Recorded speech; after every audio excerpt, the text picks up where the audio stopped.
Hi, this is Johnny, your friendly local realtor. We're facing some trying times at the moment as we have entered the second quarter of the year. And right now, we're being told by the government that we'll be facing the toughest in next 2 weeks with COVID-19. People's safety and lives are always a first priority, and nothing should be placed before that. But recently, there seems to be fear and confusion brewing among people in regards to the future of our country's economy. And their main fear is, are we in the path of repeating financial crisis of 2008? And as a real estate professional, I would like to clarify and shed some light into that matter today.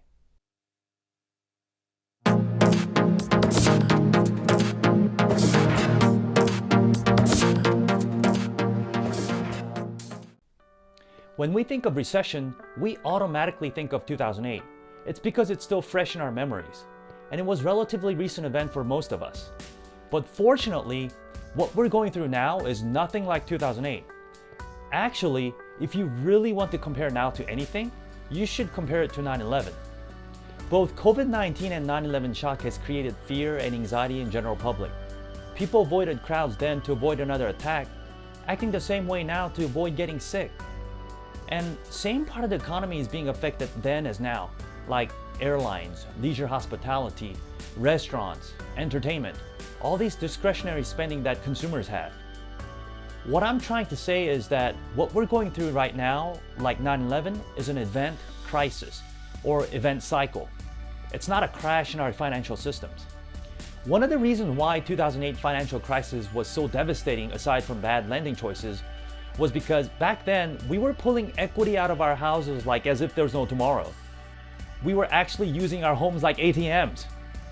We pulled money out of appreciating asset and spent it on lavish vacations, new cars, and other things that ultimately depreciated in value.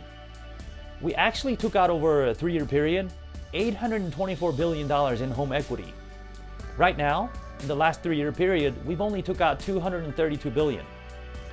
$232 billion sounds like a lot of money, but comparing it to $824 billion before the crash of 2008, it's only a fraction. It's $500 billion less. And also now, 37% of the homes in this country have no mortgages on them. So these people will not run into any money challenge. And remaining 63%, quarter of them have more than 50% equity. So overall, over 50% of the houses in our country today have more than 50% equity in their homes. So even if there's a dip in price, housing market can withstand it this time. 2008, we couldn't do that. We all learned from 2008. Government response was much too late last time in 2008. This time, they're jumping right at it. Federal Housing Administration, FHA, indicated that it's enacting an immediate foreclosure and eviction moratorium for single-family homeowners with FHA-insured mortgages for at least the next 60 days. And FHFA, Federal Housing Financial Agency, announced it's directing Fannie Mae and Freddie Mac to suspend foreclosures and evictions for at least 60 days. And if you're able to calculate, about 9 out of 10 homes in this country are covered under these new moratorium policies. 2008 recession took us 5-6 years to recover. And yes, COVID-19 caused many shutdowns, record high unemployment, and loss of productivity. But financial companies are saying we're expected to snap back immediately once we pass the peak of this outbreak. Because again, this is not a system collapse. It's an episode like 9/11. Yes, lots of people lost their jobs, but once all this passed, people will be rushing out to spend money. They're going to want to eat at restaurants. They're going to want to shop and travel. And all the people that lost their jobs are going to have to rush back because demand is rushing back.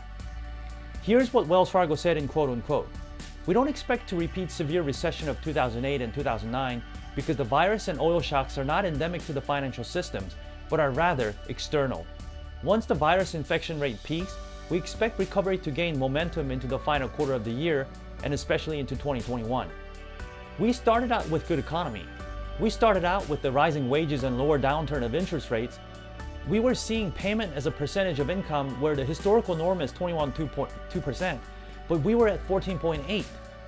After the outbreak of COVID-19, our country's economy was simply put on pause. So how can we unpause it? Well, obviously when we recover from COVID-19. And we all have to take part in making this happen. We have to stay at home, practice social distancing, wash our hands often, and wear a mask or anything that's substitutable. Only when we do this together, we can overcome this adversity. Well, this is all I have for you today, and I hope it was helpful to you. If you have any questions to what I mentioned today or anything real estate related, you can always give me a holler. Hope you stay safe and healthy, and see you next time. Goodbye.